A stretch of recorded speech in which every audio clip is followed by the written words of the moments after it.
Assalamualaikum warahmatullahi wabarakatuh.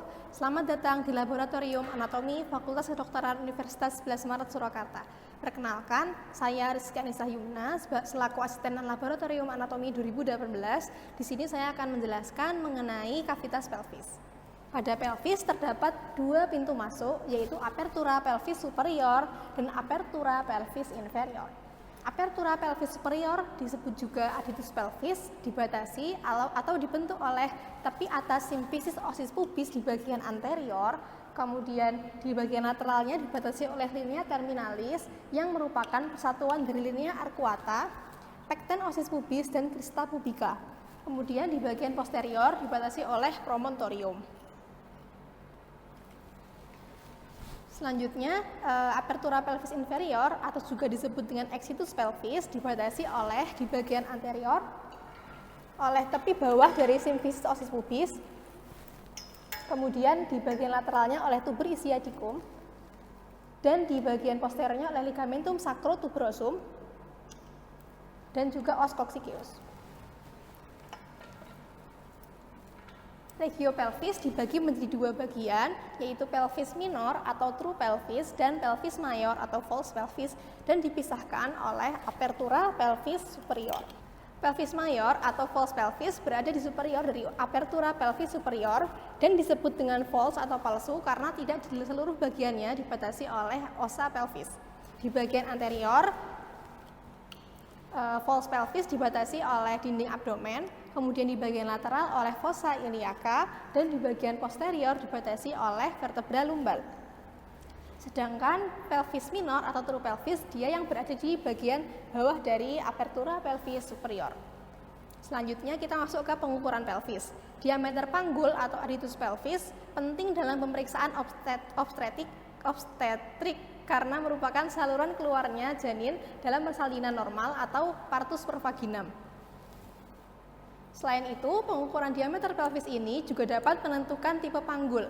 Terdapat beberapa pengukuran dari diameter pelvis. Yang pertama adalah conjugata vera anatomica yang diukur dari promontorium ke tepi atas dari simfisis osis pubis.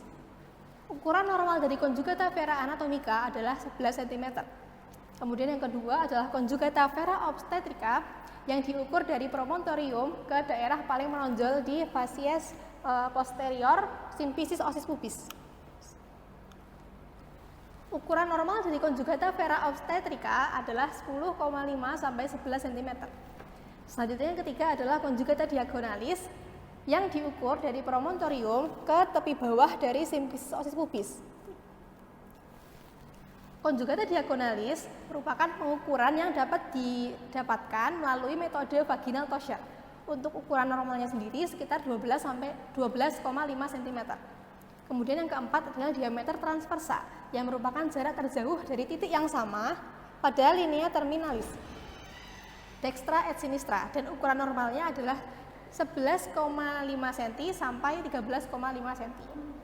Untuk yang kelima adalah conjugata externa atau conjugata Bull-Dillon adalah ukuran dari simfisis osis pubis sampai ke processus spinosus vertebra lumbal 5. Ukuran normalnya adalah 18 sampai 20 cm.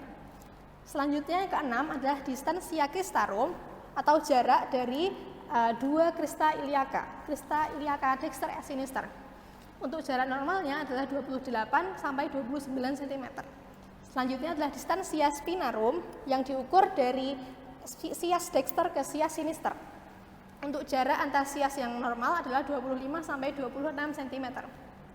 Selanjutnya ada yang disebut dengan bidang Hodge. Bidang Hodge adalah garis yang membagi kavitas pelvis khususnya pada perempuan atau wanita menjadi beberapa bidang yang berfungsi untuk mengetahui kemajuan persalinan dan ada tidaknya DKP atau disproporsi kepala panggul, yaitu kondisi di mana panggul ibu terlalu sempit atau kepala bayi yang terlalu lebar sehingga bayi tidak dapat melalui panggul pada proses persalinan. Untuk bidang Hodge yang pertama ditarik garis tinggi adytus pelvis. Selanjutnya bidang Hodge yang ketiga ditarik garis melalui tepi bawah simfisis osis pubis sejajar dengan bidang Hodge yang pertama. Kemudian di bidang Hodge yang ketiga ditarik tinggi spina ischiadica.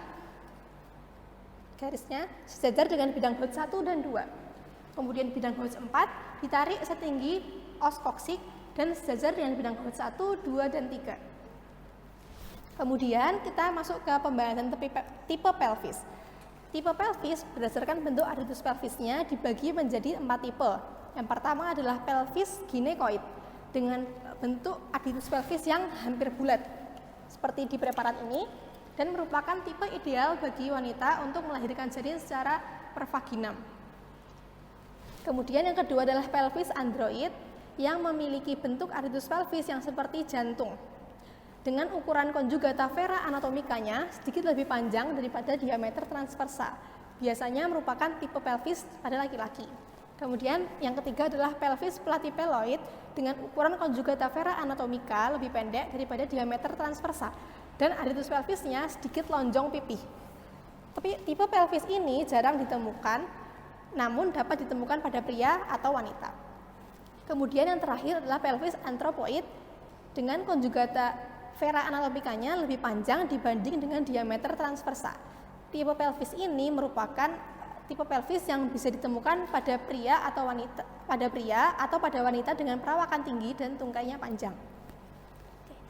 Secara umum, bentuk pelvis pada pria dan wanita memiliki beberapa perbedaan karakteristik.